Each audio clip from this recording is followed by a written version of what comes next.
Boys and girls, morning, good morning. How are you all doing? Hope we are well.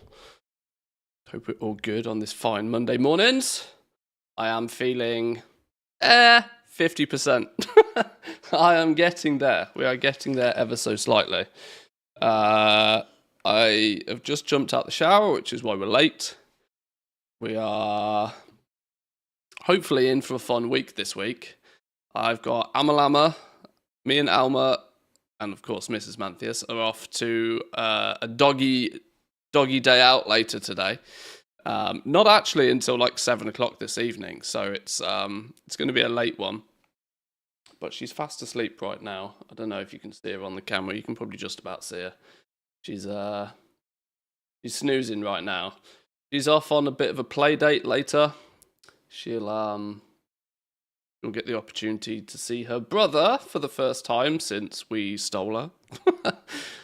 This is the brother that has the opportunity to also come home with us. Now, he wouldn't come home today, even if we do.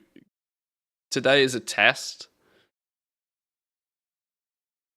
Today is a bit of a test.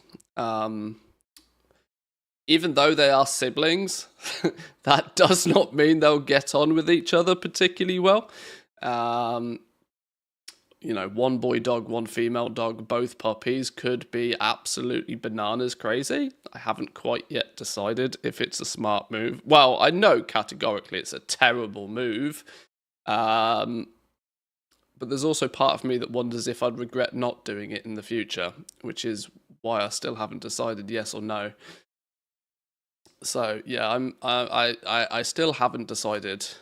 It is my choice as well, because Mrs. Manthias, for the most part, doesn't really, she does her thing, and I do my thing with the dogs. So it's up to me if I want to take a fourth dog on. I'm already getting way more exercise than I feel I deserve or need, walking 3 dogs every day. There's flipping scratches in my TV as well now, by the way. Oh my god, I was not happy to find those the other day. Turns out Alma does not understand what reflections are. She does not understand that, if I sit in front of this thing, there's another dog over there. Who's that other dog that looks a lot like me and moves a lot like me? And she has clearly done that while I've not been looking and scratched the TV screen, which is lovely. Love to see it. You can't see it when the TV's on though, so it's fine. It's fine. I'm also blind enough, and I sit far enough back from the TV that I probably couldn't see it even if I would. But yeah. So that's the thing. How was your guys' weekends? People have been playing the beta. People have been on the beta, it feels. I would hope, I would assume people have been on the beta. I haven't got the beta loaded right now. I've got a level 90 character on the beta now, which allowed me to unlock adventure mode. So now means any character on the beta can go to any zone. They can they can do their thing in any zone when needed. Might be worth leveling up a few characters on the beta just to get a bit of variety, a bit of options.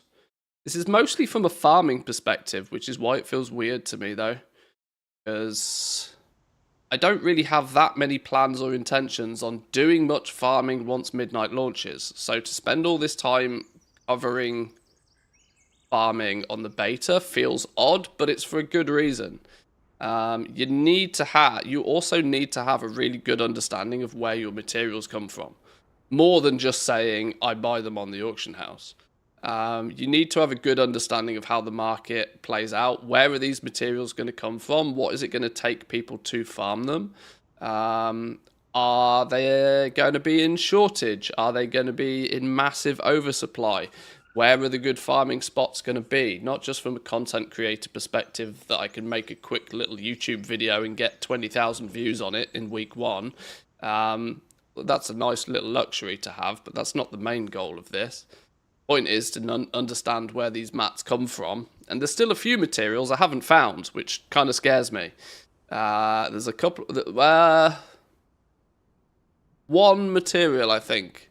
I think there's one material I still don't know where it comes from or how you get it. The tormented tantalium or something. I can't remember what it's called, but there's something that I have a sneaky suspicion is going to drop from raid bosses, which will be pleasing to many others. I'm sure. Leveled up a druid on Remix. Finally got that fancy owl flight form. Happy about that. Well, that sounds good. I've got Remix booted right now because I need to put some more time into actually leveling my teams.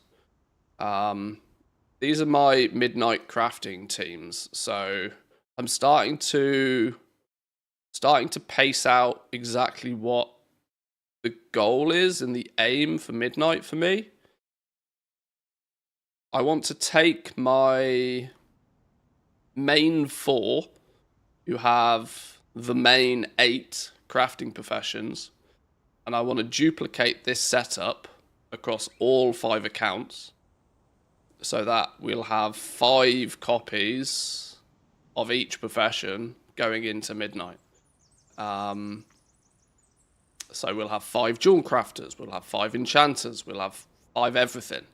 The reason for this is it then means that whenever there's something that requires like something time intensive but AFK, it can be done on a bonus account when the main account, probably my main character, is off pissing about grinding out world quests and doing all of the actual gameplay kind of stuff, the actual playing of the game. We could have one dude, milling some herbs, one dude doing some prospecting, one dude, I was going to say doing unraveling, but probably not with tailoring anymore, but another one, I don't know, mass producing things to disenchant or something, right? This is the theory. And even if these are not like process focused professions, they can at least be, we'll have one dude spec'd in this direction, one dude spec'd in that direction. So we got diversification literally from day one. Could end up being quite expensive. It may or may not be fruitful. Why put all 4 jewel crafters on the same account? Why not spread them? No. They're paired up. So they're paired up. So what I have on my main account is basically going to be duplicated 5 times. So jewel crafting, leatherworking, enchanting, blacksmithing, tailoring, inscription, alchemy, engineering. That same setup of 4 characters is going to be mirrored on all of the other accounts, which will mean every account will have all eight professions. So I could in theory log on 5 jewel crafters and do 5 sets of prospecting all in one go, assuming they were all spec'd into prospecting. They are very specifically spread. Not doing raced bait? No. No. I have ignored, for the purpose of this, any sort of racials. I'm going to hope and I'm going to pray that racials mean nothing. If they do end up meaning something, then, well, boo-hoo. But my theory is that I just want 4 duplicates of each profession, maybe spec'd out slightly differently. This will be helpful because it will mean my main character can probably go into something that is, I can spec in a direction that's more favored to me personally, just because, and then I can make sure that I can cover other aspects of other professions easily. Namely things like getting profession tools. Moxie is already looking to be... This conversation will spiral and will evolve over the next couple of months. But Moxie is going to be a bottleneck again. Moxie being artisan security. Moxie is going to be a bottleneck since there's lots of recipes each profession is probably going to want. At the cost of 150 Moxie a piece, 5 Moxie per knowledge point. You need quite a lot of knowledge points just to buy 1 recipe. You might get an influx at the beginning because of first-time craft bonuses, flying around, picking up profession treasures, But then on a week-by-week basis, it might be quite a drip feed of Moxie. Even at 5 per knowledge point, you might only be getting 50, 75 Moxie a week. And we already know that crafting the higher tier profession tools is going to require quite a lot of Moxie. It's not implemented on the beta right now, but it's likely to be a thing. So, multiple copies of each professions, maybe some which can spec into something very specifically, and some of which can get a bunch of Moxie, buy a recipe, share that recipe with everybody else that needs it, kind of thing.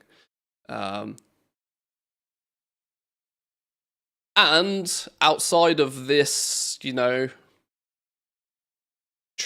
out of this mini setup, there's always our 100 plus auction house flipping toons, which are all at level 80.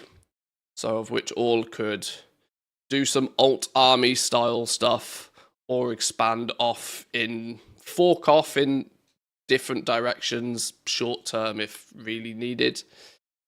Basically meaning that we should be able to be almost 100% self-sufficient, never be in a position where we can't craft something that we need.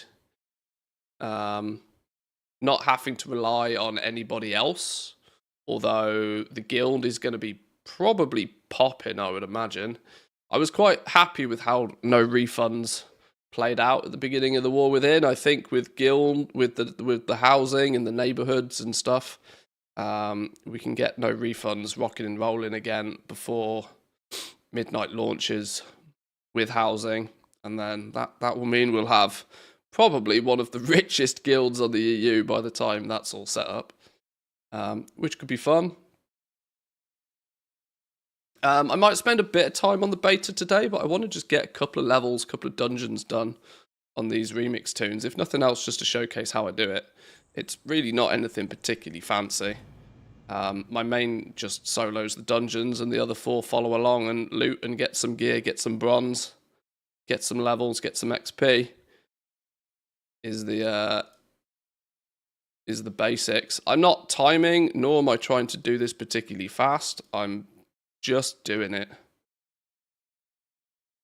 My goal is not to make like 500 different characters. I'm only looking to make a few, so I don't really care if it's super efficient or not. Gonna host the neighborhood when housing comes out. That's the plan. We'll have the guild neighborhood. I think there's obviously a bit of a decision to be made whether we do a guild neighborhood or whether we just do like a stream, sort of a, because there's 2 types of neighborhoods, isn't there? There's the guild neighborhoods and then there's like the public neighborhoods. The issue for me is the public neighborhoods are like limited to like 50 players. Which for the purpose of the stream, I don't know, I might be blowing my own trumpet here a little bit, but I don't think 50 is enough. We don't have, you know, the biggest sort of, you know, we're not pushing multiple hundreds of viewers concurrently. I don't think there's going to be too much of a problem, but I also wouldn't want to get to like 40, 45 people and then people start joining and then going, oh, it's only the shit plots left. I don't want that plot. Like, it's weird. So we're going to probably have to do, but for capacity reasons, we're probably going to have to do the guild neighborhood. And a guild neighborhood then obviously requires those, you know, that player to have a character within the guild. And players to be willing to, you know, commit one of their 2 houses to the no refund guild. But I don't know. That's my theory, at least, anyway. Reality is, I probably haven't planned this out very well, but you know what I'm like. I've also not been super focused the last few weeks. It's been a bit of a busy time.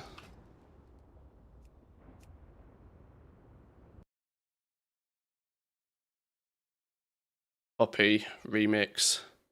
Now getting ill certainly doesn't help. productivity. But we got a couple of weeks until housing comes out anyway.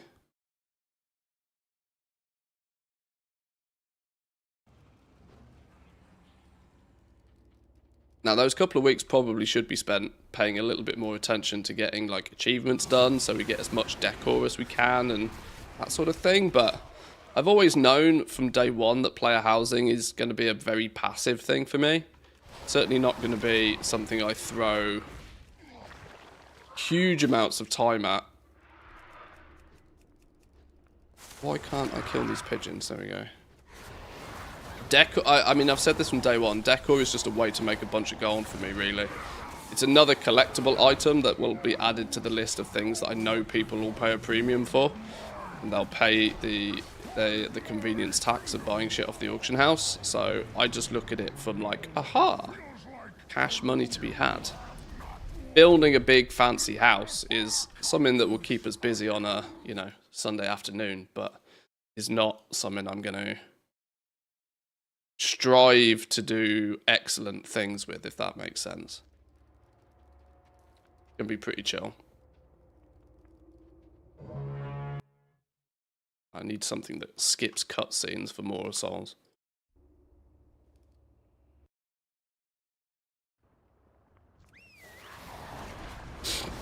The bottleneck is lumber. I mean, for crafting it and selling it, yeah. But pre-crafting, putting that effort in. Now, there will be, without doubt, a competition on effort again. We will probably see in the first couple of weeks of housing coming out an awful lot of people that will spend an awful lot of time farming lumber, but then will not be willing to do what is needed in the auction house to sell the things. Those are the players that will very quickly start to heavily undervalue the time that they actually spent farming to get the lumber. Meaning, I think in the first couple of weeks, we'll actually see like a real heavy crash in the price of decor, like super quickly. People will farm it, and then they'll try and sell it, and there'll be so much competition selling the items, especially on some of the smaller servers. Well, on the smaller servers, you'll have less competition, but there'll be obviously less people buying. The big servers, though, it's gonna feel a little bit like... I have sneaky suspicion it might feel a little bit like flipping Shadowlands Legendaries all over again with the cancel scanning. The only difference will be is that the per item value probably won't be as high as Shadowlands Legendaries. In fact, it definitely won't, but... It's going to be difficult to scale it up in the same way as Shadowlands Legendaries, but you'll still have people that will have, you know, really big stocks of inventory. And that will be a good way to counteract the need for cancel scanning, will be to craft more, but to craft more you will need to farm more, so this is also a concern.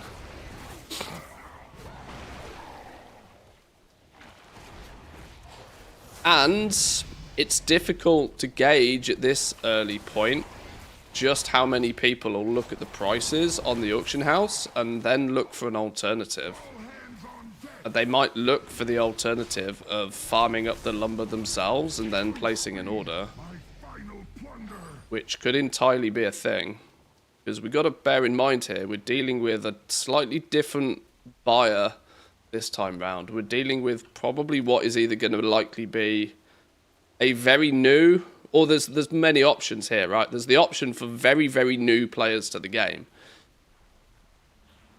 who may not have any objections to going out and farming shit themselves. So there might be players that go out there, farm the lumber, maybe even look at farming the materials and then place a work order. They'll do all of this extra effort, which big-time goblins like us will look at and think is absolutely ludicrous of an idea. But people will do all of that extra effort to farm all of the materials because they'll think they're getting it for free then. They'll do that as a way to save 20k on that fancy bookcase that they wanted, you know? They'll save 20k by going out and farming the lumber themselves, and then they'll just put in a 10 gold tip on a public order.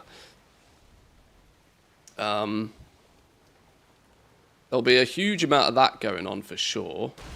At the same time, though, you'll also have 20-year plus veterans that will know that farming is frustratingly annoying for the most part, and will also pay the premium off the auction house. So it's going to be a bit of an interesting one to see just what path players tend to take most. I still think the greatest volume of traffic will be through the auction house because it's convenient. That's the thing, right? You pay that premium, you pay that convenience tax when you buy from the auction house. And I think most people will take the path of least resistance, which is either buy gold or use the gold they already own and just spend it on the auction house. Whilst there may be... not everybody will do the same thing. I think there's a good chance a big majority of people will just buy all their decor off the auction house. Working out the price of lumber will be fun. This is another one, right? Old school OG crafters in WoW, or players that have come over from Classic or something, say, for example, will have good understanding of what's going on with that straight away. Now, it is a soul-bound material. This is going to mean that things like TSM are going to start doing silly business.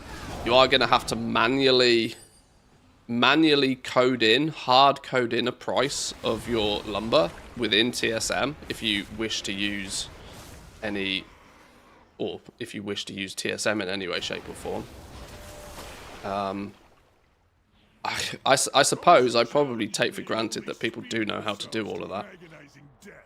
I should probably get some content prepared for all of the people that have absolutely no idea how to do that, because to be fair, we've gone 2 expansions now where most people will not have used TSM for crafting, and I would imagine that within that 3 to 4 year period, there's a lot of new people that have absolutely no idea how to configure TSM in order to restock, craft, price accordingly what would be considered old school crafted items where resourcefulness, multi-craft and stuff doesn't apply. Where TSM will actually be pretty good for it once again. TSM for crafting in 2025, I know, it's crazy, right?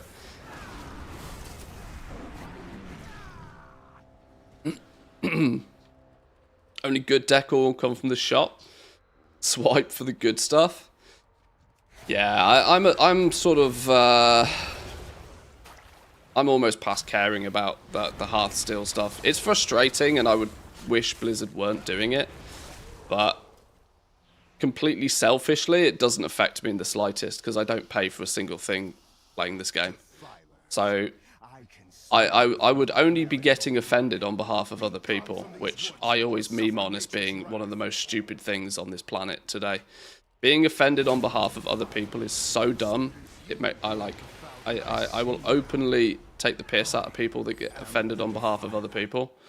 So for me to then do it is kind of a bit silly, really, isn't it? Entirely selfishly, it doesn't make a blind bit of difference to me if they put the good decor on the store or not, because I pay for it all with gold. You know, advantage of making a lot of gold.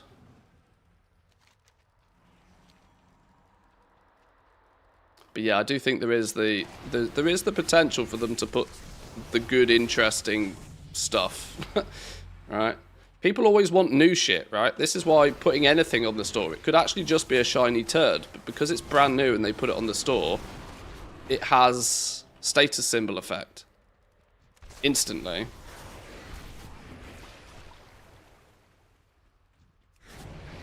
So it's all tweaking on the heartstrings. It's playing this human psychology game. Blizzard are oh so good at, but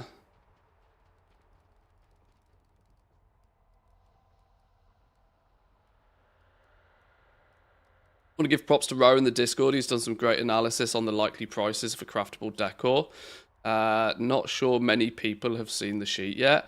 I saw that a while ago. Yeah, I will also shout that. Did I link that by chance in the decor and housing resources channel? If not, I probably should. I know I haven't even looked at it, but I know exactly what sheet you're talking about.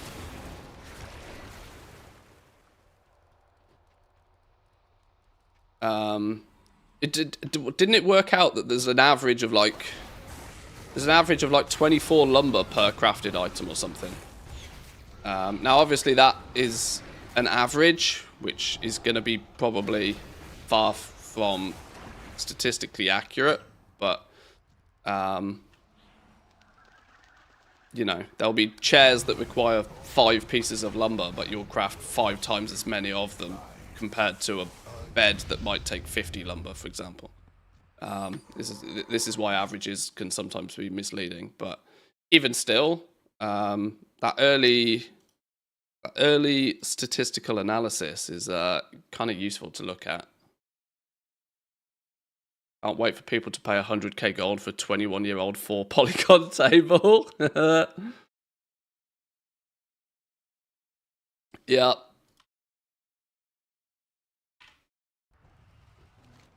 Yep. The funny thing for me is that just like transmog, just like pets, just like mounts, just like toys, just like any collectible thing, there are some people out there that just don't get it. Just don't get it. Like, why would anybody spend this amount on that thing? People that it just completely mind-boggling to them. And so I was somewhat slightly dismissive of maybe just how much some other people will be willing to spend on just stupid shit. This is why I think the market for decor is going to be pretty ridiculous for at least a few weeks. Can we not do dying, please? No dying. It's going to be pretty crazy, I think.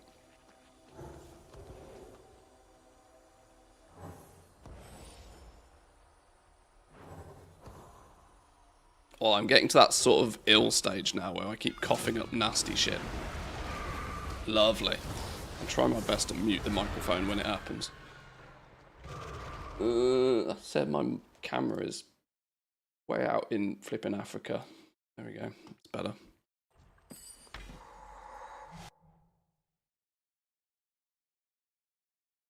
I think housing's nice for the game, but nobody in my orbit that I know plays WoW seems to bother with it at all.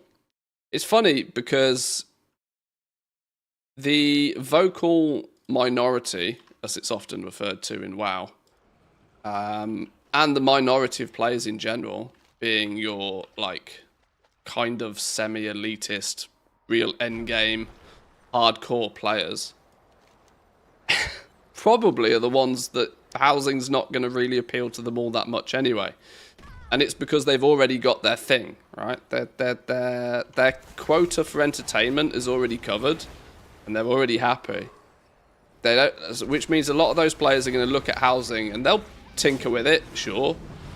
But the likes of, you know, the Limit guys, Echo guys, top end raiders, big time PvPers, like heavy Mythic Plus pushers, all of these kind of guys, they're probably not going to care all that much. But it will be a real good showcase of just how they are the vocal minority. They're very loud as a community, as communities in general. They take up a lot of, you know, the airspace. But in terms of the actual amount of players, physical amount of players, they're a very small percentage. This is why I've always said housing is monstrously important, because housing is going to appeal to the not very vocal majority. Huge amounts of players that just tinker with this game and dabble with it more than anything else. Who are not dedicating 15 hours a week to farming Mythic Plus, who are not like in a dedicated organized guild, you know. These are the players where housing is probably going to appeal to most, because by definition it gives them a home in Warcraft, which is the clever thing about this. It's kind of it gives them the home, the place that they can spend where they can just tinker with shit. They want to go out and farm 10 materials to make a table, and that's all they do that day. They've relaxed, they've had their enjoyment, they've kind of they kind you know they get their shit done, they're happy. And that is way more players than I think most of us can easily fathom. Way more players.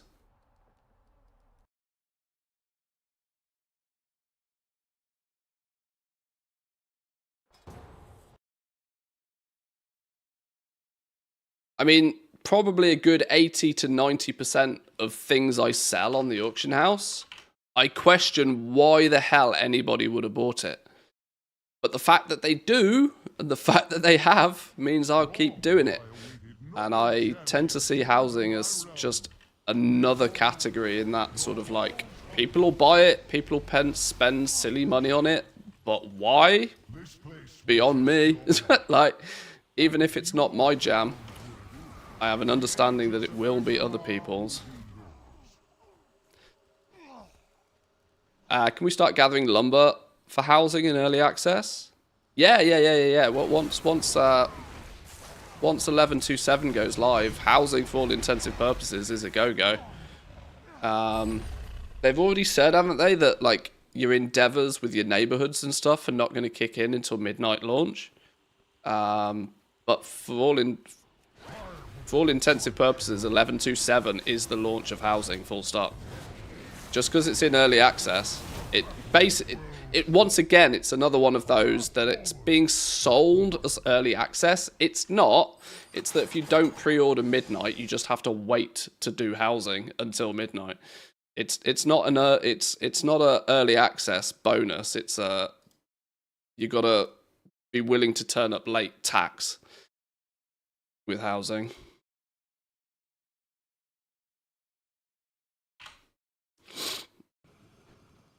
So yeah, in a couple of weeks' time, it's all go.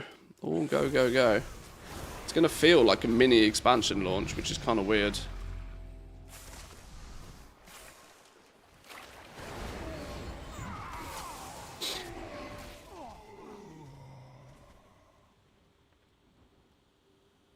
The mats for the alchemy table's crazy. 16 Essence of Undeath, 8 Black Lotus, 12 Arcanite bars, and 40 lumber.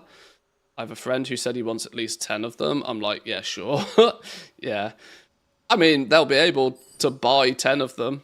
They'll just have to be prepared to spend a lot of gold, because that's going to be expensive. Essence of Undeath, probably not more than 100 gold a piece. That's not too bad, but that's still 1,600 gold. Black Lotus, on the other hand, oof. They're probably 1,500 gold a piece these days, aren't they? So there's 10k in the easy business. Arcanite bars, I'm going to guess, are 500 gold a piece. That's another 6k. You're looking at plus your 40 lumber on top of that. 100 gold minimum per lumber. I expect people to charge an awful lot more depending on how annoying it is to farm. Yeah, that alchemy table could be 20, 25k. Could even be more. Quick napkin math. So yeah, if somebody can have 10 of them, but it's going to cost them a token. It's kind of one of those, isn't it? What if everybody wants 10 of them? This is what I like about the auction house. There's very rarely a scenario where somebody can't have something. You just have to be willing to pay the price of it, though. It's why I push back so hard on fully soul-bound, work-orderable only crafted items, as I think it takes away from the very well-established economy in the game. That you can always have everything, but you need the currency to be able to acquire it. Now, there's a strong argument with the whole pay-to-win fanboys. If anything bought with gold is pay-to-win, but the counter argument for me on that one is that the value of a token is somewhat linked to the amount of people that have gold and make gold. It's a two-way street. You need as many people who want to buy gold as you have people who want to farm gold for the token price to balance and normalize. If it was completely one-sided, if pay to win became the only way, then the token price would reflect that pretty aggressively. I will purge them from these sacred halls myself. Bro appears to have taken it down. That sheep, by the way, I spotted it a while back. I'm not sure if he totally made that public. I can't remember where he originally posted that. That's probably why actually I haven't linked it in the housing channel. Because I may not have asked him if he wanted or was willing to share it too publicly. I think when he shared it, he shared screenshots of it, maybe not the actual thing, or maybe in the Patreon channels or something. Oh yeah, putting it in Goblin Corner is a good indication that he probably didn't want to share it totally publicly. Goblin Corner, for reference, is the Patreon channel. Maybe I should shut my mouth then. No, it's all good. It's all good. It just does mean you might not be able to link to it.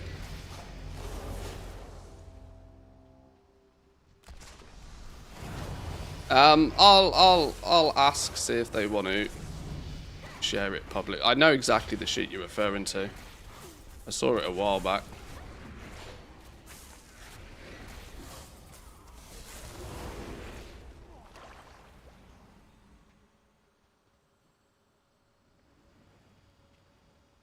Right, this team's up into their 60s already.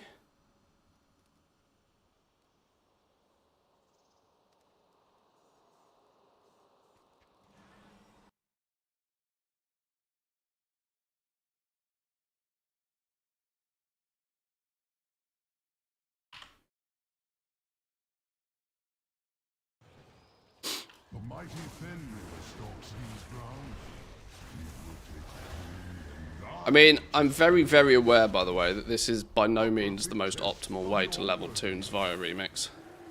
But I consider it the safest way to level toons via remix. And by safe, I mean I am 100% never in the general public eye doing this. Minus, obviously, streaming it in front of a bunch of you guys. But in essence, what I'm referring to here is the likelihood of me catching any stray reports from, you know, disgruntled individuals who don't like people boosting or multi-boxing or whatever. I am, for the most part, invisible. Because I live in a dungeon and basically never step foot out of the dungeon outside of 3 seconds to set the group up. What is the best in your view that you're not doing? Well, I mean, if you are focused purely on speed, you can level characters much faster than this.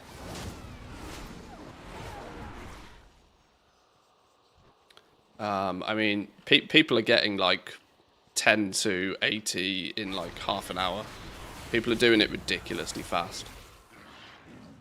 But especially if you want to do it at scale with multiple teams, you're kind of then having multiple characters lurking in the open world whilst you giga nuke a bunch of open world stuff, which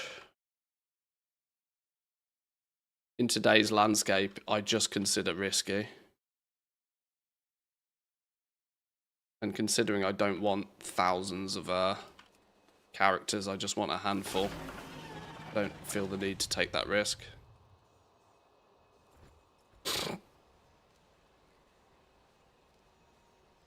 I used to have the program for it. Can still use it. I don't know what you're referring to there, but the general rule with any form of software is no, you absolutely can't use it.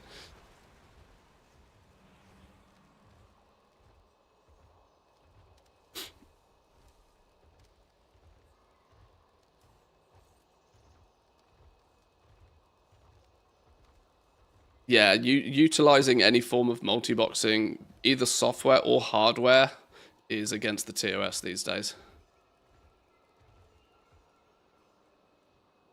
No can do. I can't remember what the exact phrase Blizzard used, but it's something along the lines of any software or hardware that aids your or improves your ability to do something in game is not allowed. I can't remember. You're referring to IS Boxer, yeah, which you absolutely definitely can't use these days. That's a big no-no.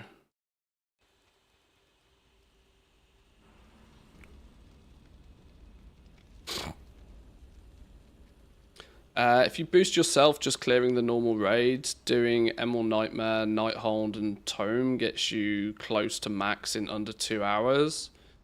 Yeah, this is, I want to say, probably 4 or 5 levels per dungeon. So, I don't know. I don't know what the maths is. Like I said, I'm not really particularly paying too much attention to how long it takes to level these characters. But it's, you know, with 400%, well, 410%, I suppose, today, it's still pretty damn fast.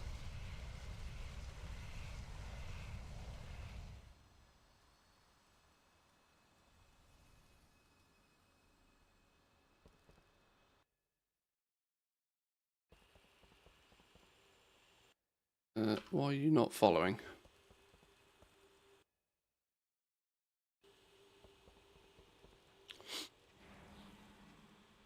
Phase hopping is a pain in the ass, though. Now you see that's what separates the noobs from the pros. You set up your characters correctly ahead of time. That's not a problem. One of the skill gaps. One of the smarter things to do if you are doing this, especially in the open world, is making sure that your characters are hidden on low-level realms as much as possible. You absolutely do not want to be lurking on a flipping Taran Mill or a Draenor or a Silver Moon or something like that. You're going to have so much foot traffic through there, your accounts will just be banned within a week. Not because you've actually done anything wrong, but just because there's enough people out there that will report you just because they feel like it. It's not your fault, but like I said, you have to take precautions because there are people out there that will do that. No, I too have proved my worth. I am God. How many characters you level so far? Or the same group from last time? Oh, I've not leveled many at all. Literally less than 10. Like I said, my focus here is not to blast hundreds of ults really quickly. It's not my focus at all. My focus is just to slowly and methodically get it done.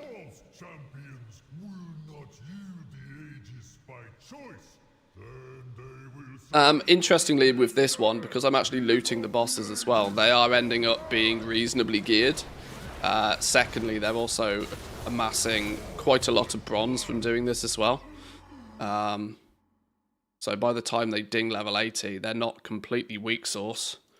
They have some gear on them, which will be mighty useful once they get ported to retail and have to, you know, go step foot in the open world. I don't know exactly how much bronze they get in, but like this account so far is up to 50k bronze, you know. 50k bronze is level 62, so still got 18 levels to go. Still room to get 75k bronze.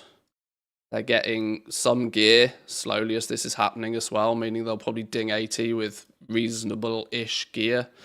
I think when you port them over to retail, they get a template set of new gear anyway. So the gear probably doesn't matter completely, but I would also wonder if they're like item level 10 when they get ported over, if their gear also is terrible. I don't know. I've not tried the porting them over.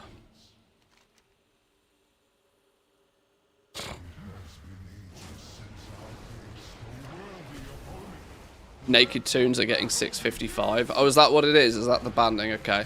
Well, that's handy to know at least. You are truly remarkable. creatures. As promised, you will have your just reward. What I need to do is I need to transfer a character out of Remix onto Live and then transfer it from Live over to the beta to see what item level it ends up at post-squish. If they're 655, it's going to be about item level 115, I would guess, post-squish.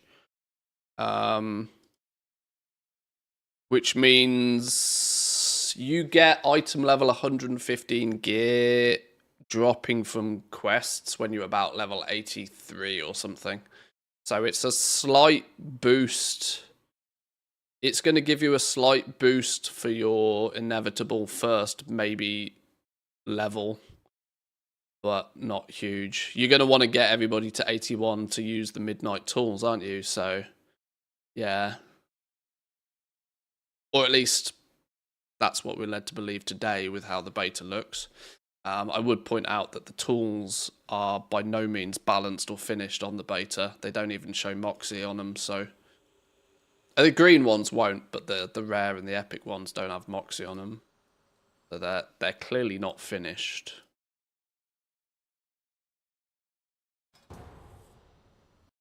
But by today's landscape at least, you're probably going to want to get your alt army to 81.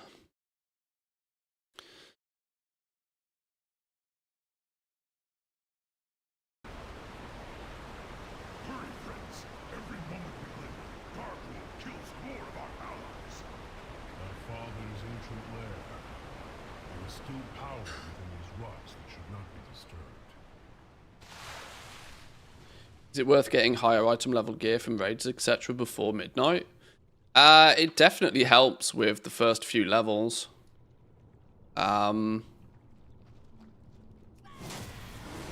Your first character in midnight is obviously going to be your slowest as well, because you have no bonus.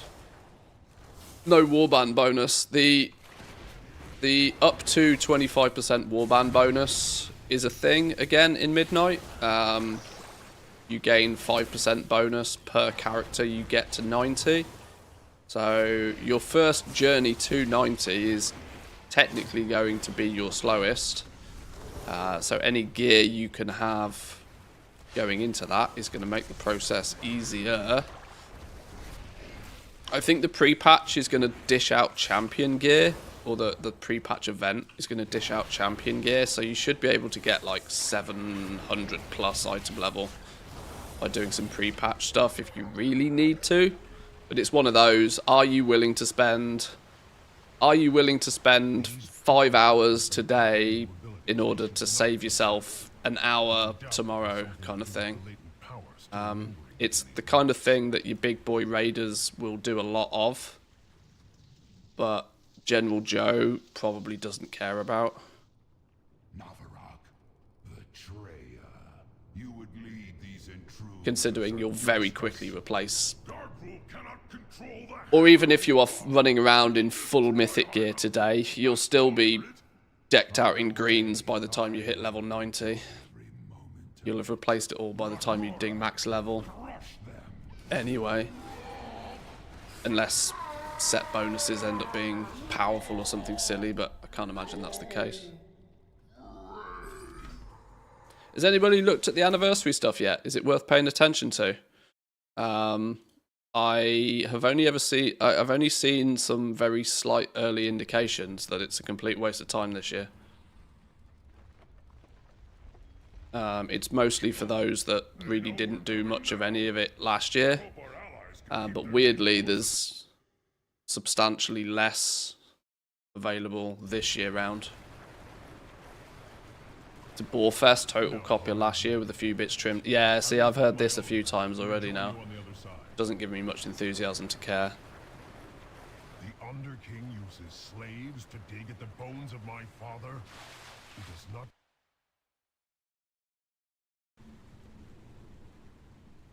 Which, if that is the case, we might poke our nose in there for an afternoon at some point and just have a little look about, but it doesn't mean we need to give it much focus. If you're not fighting, you're not eating. So sad they're botching the anniversary, in my opinion. Yeah, they don't even give you the flat percentage EXP anymore, do they? They make you work for it. They give you 10% for free. They give you 10% for free, and then you have to go piss about to get your other 10%. And it's like, well, hang on. We went like 5 or 6 years where we had like 15, 16, 17, 18, 19, just flat percentage. And then we hit 20 and you made us work for it. Like, you fuckers. Like, can't even do us a solid on an anniversary event. I mean, to be fair, leveling right now, just piss about in retail. 400% makes the anniversary 10% feel like a joke. That is assuming you have a character or your remix cloak is at 400% now. But even if it's not, like even your standard default Legion cloak is gonna make it more comfortable.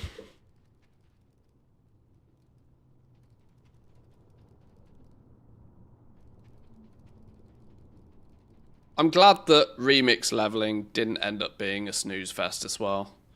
There was definitely a period in the development of remix where I was like, this is taking the piss. Why does this take 3 times longer than retail? But luckily, once, you know, and we could kind of, we did kind of see this coming a mile off, but once people started to figure everything out and optimize everything, leveling is now got really fast, really quick. As it should be in remix.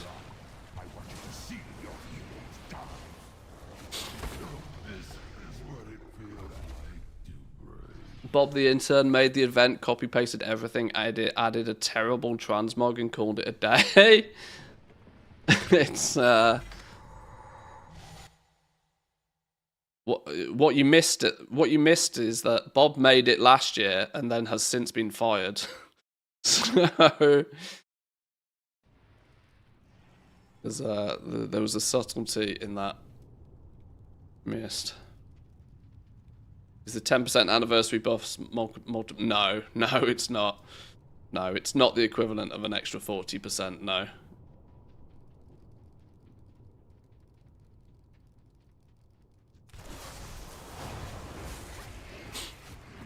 It stacks on top of. Not as a separate multiplier, unfortunately.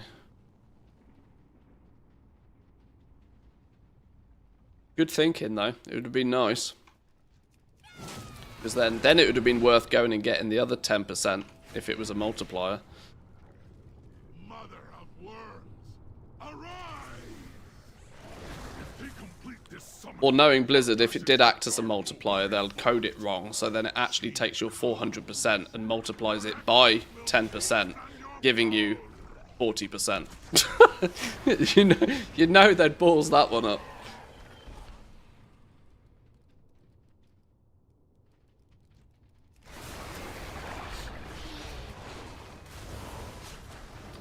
Druid's 215-ish mega power level and the 100% damage reduction's a damn lie.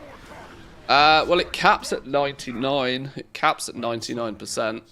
it appears the treasure you seek will There's kind of a hidden cap to verse of 99% damage reduction. So everything past your first 200 ranks is just damage gain rather than damage reduction.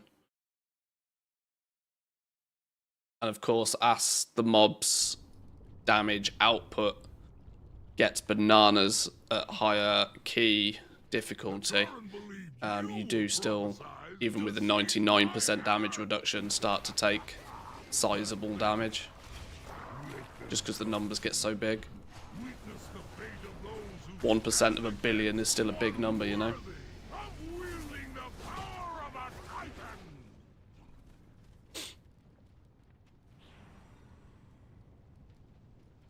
Yeah, it's 21st anniversary, isn't it, for WoW? So, I mean, WoW can legally drink in America now, but outside of that, it's not, you know, it's not what you can, like, not what most of the world would consider a big milestone.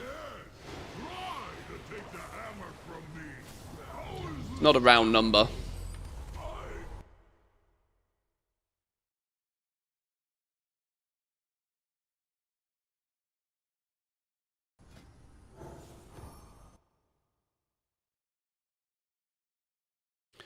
These dudes 70 yet? They got their bonus damage. Oh, this flipping dungeon. I have to avoid balls in here. 67, getting there.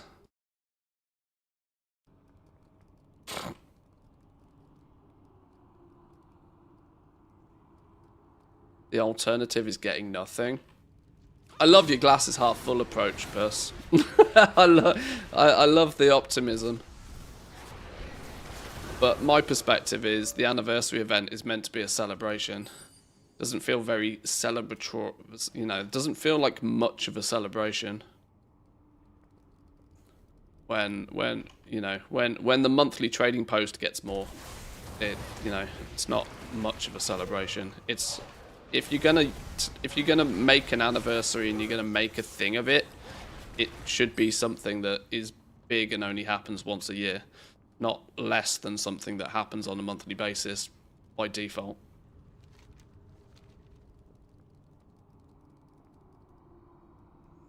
But I am, without stealing Total Biscuit's moniker, I am quite a cynical Brit.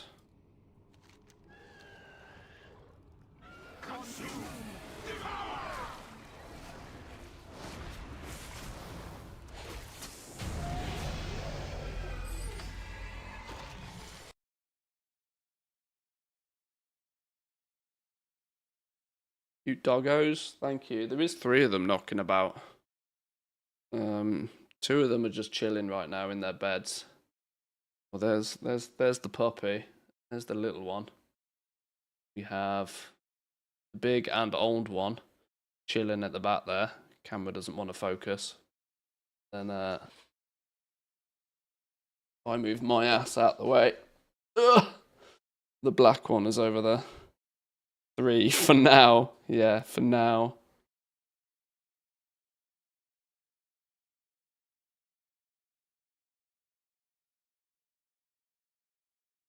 Plenty of space for a 4th. Stop it. Stop it. He's going on a play date later today. Men, the invaders come for us. Last year I parked all of the alts at the answer the question person to do the daily quest. A free level every 3 days or so. Oh, yeah, there was even a week or that just answered it for you as well. Is that dude up again?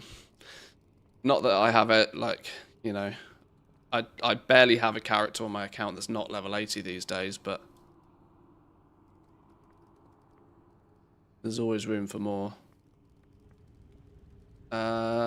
This isn't the ball bit yet, is it?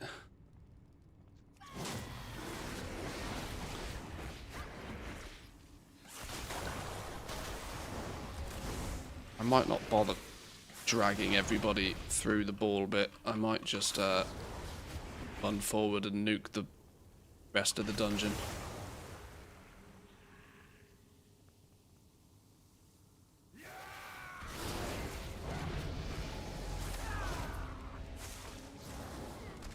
It's just annoying to have people on follow during the ball bit. You run 1 toon up there first, then the balls disappear, but then you can bring the other 4 up. But it is just a bit annoying.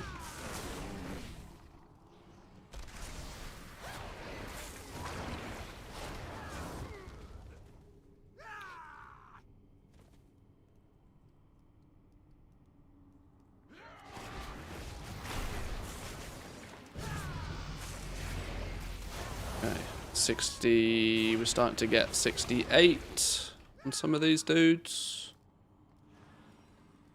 They'll hit 70 probably by the end of the dungeon. Oh, that is assuming I can be bothered to drag them to the end.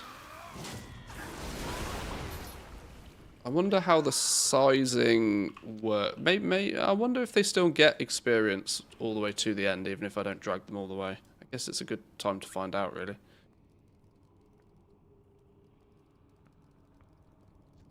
We will bury you here, perhaps. Betrayed.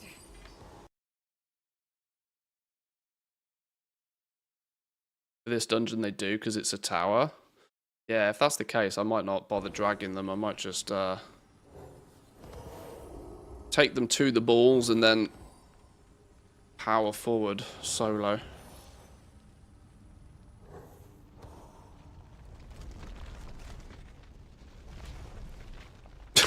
Literally, I got hit by them. Christ.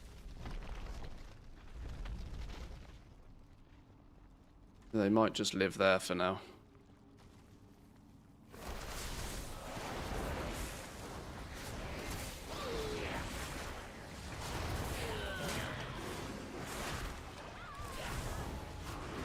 Might be easy. This might actually be a more optimal way to do it anyway.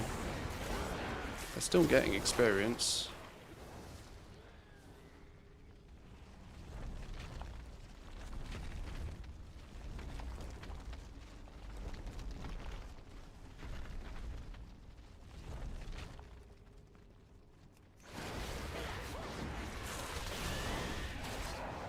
Okay, we've gone... Oh no, they are still getting...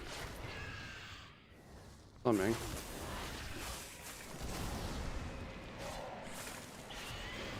So EXP gain doesn't have the same verticality as it does horizontality? That's not a word. I've made that one up. What's the horizontal version of verticality? Or is verticality not even a word? I made that one up too.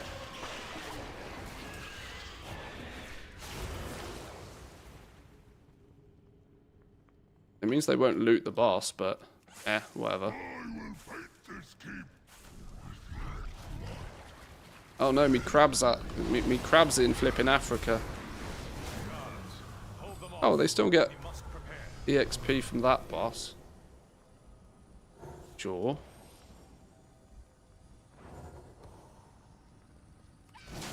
I'm actually running all my non-80 ults to the question guy right now. Worth doing. I leveled most of my characters to 80 way back with the last leveling advantage mode thing. No, before time walking had its change. Before they made time walking terrible again. Got all our characters to 80 back then.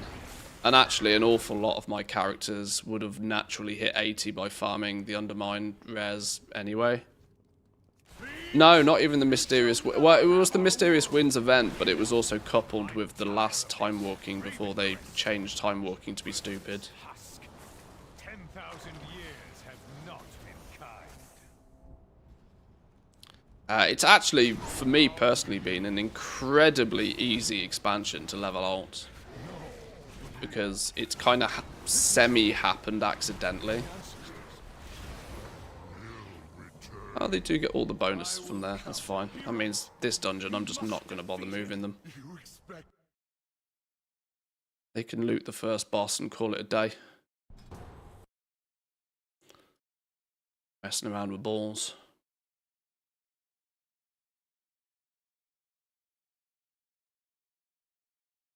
Migraine stopped me from leveling a lot. Usually I have like 50 ults max by now.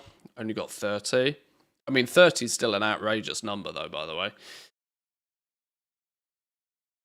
You're knocking around in a bubble right now that having 200 ults is not uncommon. So perspective is going to be, you know, going to make things a bit blurry. But in normal circumstances, even 30 ults is ridiculous. Only because we're a bunch of sweaty goblins around here.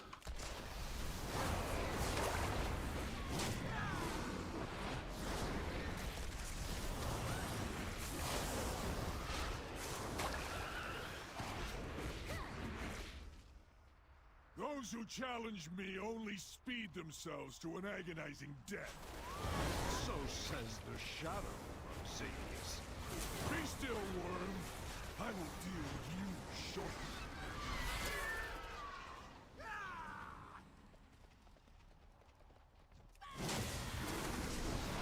Not sure they'll hand out free augment runes in Midnight like they did in the Undermine raid. That was such easy gold. It's another thing I didn't take advantage of, you know, and it's kind of criminal that I didn't, because I had the best part of 100 characters stood in the hotel. Like, the fact I didn't take advantage of that was actually criminal. I could have been making a bonus token a week, like, for an hour's work, but I just didn't. Like, there was... I don't know. I have a level of procrastination about this game sometimes that is actually disgusting. He says as he's leveling 5 toons simultaneously whilst multi-boxing. I'm efficient with some things, I'm just terribly inefficient with others that counteracts the things I am efficient at. They're still selling for $1K a piece.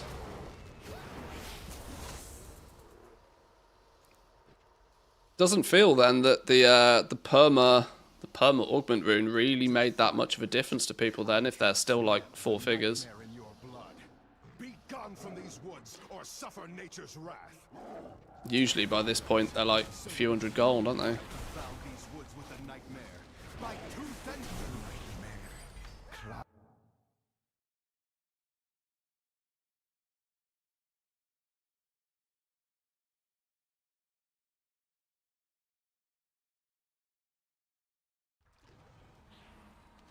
Silence, weakling. When you open your mouth again, it will be to cry for mercy. It's always fun going into a new expansion to try and like look ahead and see what might end up being like lucrative. But for me, if we were to do a retro, you know, a retrospect on the War Within, the things that have been profitable, the things that have made a bunch of gold this expansion are things that I would have absolutely categorically not had any ability to predict before the expansion went live, excluding concentration. I don't think I paid anywhere near enough attention to just how lucrative concentration was going to be before the expansion launched. I was, and this is partly my own fault, but it was also because of the way I was going to play the game anyway. I don't think I dismissed the value of concentration crafting. I just knew it wasn't going to be something I was going to take a huge advantage of, because I knew it was like an alt army, repetitive, grindy kind of thing that wouldn't appeal to me all that much. So I was way more gung-ho on, you know, the shuffle, min-maxing one of each profession in order to capitalize on mass craft markets season 1. That was where so much of my focus was going into this expansion. That it wasn't that I didn't see the opportunity with concentration.